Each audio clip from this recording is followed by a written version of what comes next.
सुप्रभात बच्चों, मैं डॉक्टर आरती सिंह आज हिंदी व्याकरण के प्रथम पाठ रचना के आधार पर वाक्य भेद के बारे में आपको बताऊंगी। रचना के आधार पर वाक्य भेद। वाक्य भेद जानने से पहले बच्चों हम लोग ये देखेंगे कि वाक्य किसे कहते हैं। वाक्य ऐसा सार्थक शब्द समूह जो व्यवस्थित हो तथा पूरा आशय प्रकट कर सके वाक्य कहलाता है। यानी शब्दों का व्यवस्थित सार्थक शब्द समूह जो अर्थ स्पष्ट कर सके उसे हम क्या कहते हैं? वाक्य कहते हैं।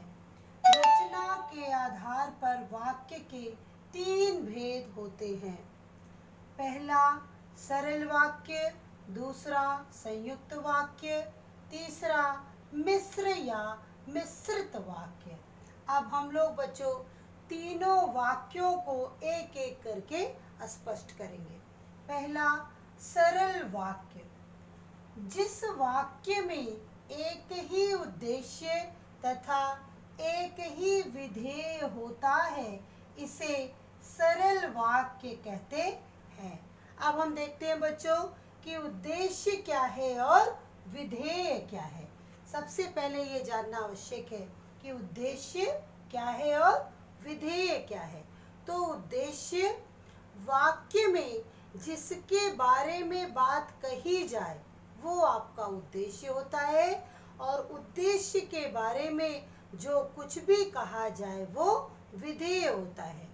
जैसे राम ने रावण को मारा, यहाँ किसके बारे में बात कही जा रही है? राम के बारे में। तो राम क्या है? उद्देश्य है। उद्देश्य के बारे में क्या कहा जा रहा है? रावण को मारा, तो रावण को मारा विधेय है।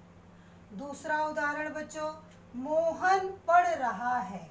यहाँ किसके बारे में बात कही जा रही है? मोहन के बारे में, यानी मोहन उद्देश्य है।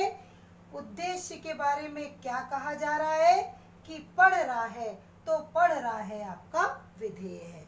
मोहन उद्देश्य, पढ़ रहा है विधेय। दूसरा वाक्य है बच्चों संयुक्त वाक्य।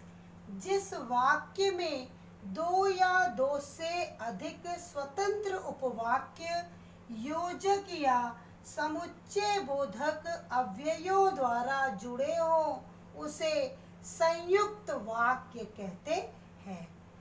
तो अब ये जानना आवश्यक है बच्चों कि स्वतंत्र उपवाक्य क्या होता है।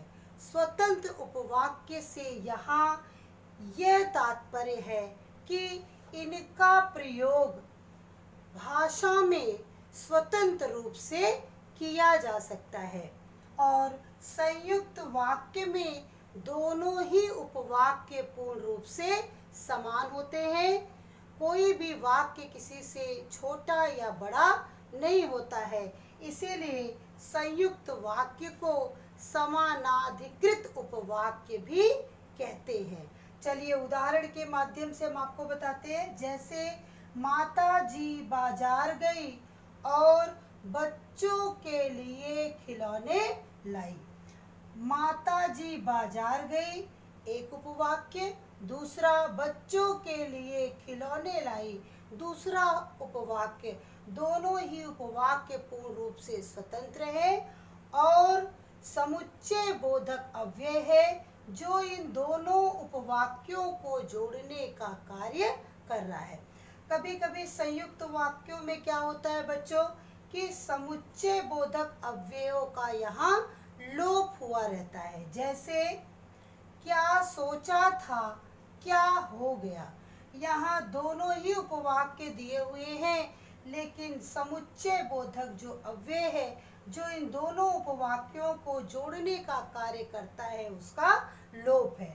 क्या सोचा था पर क्या हो गया, यहाँ पर का लोप हो गया है, जो समुच्चय बोधक अव्यय इन दोनों उपवाक्यों को जोड़ने का कार्य करता है।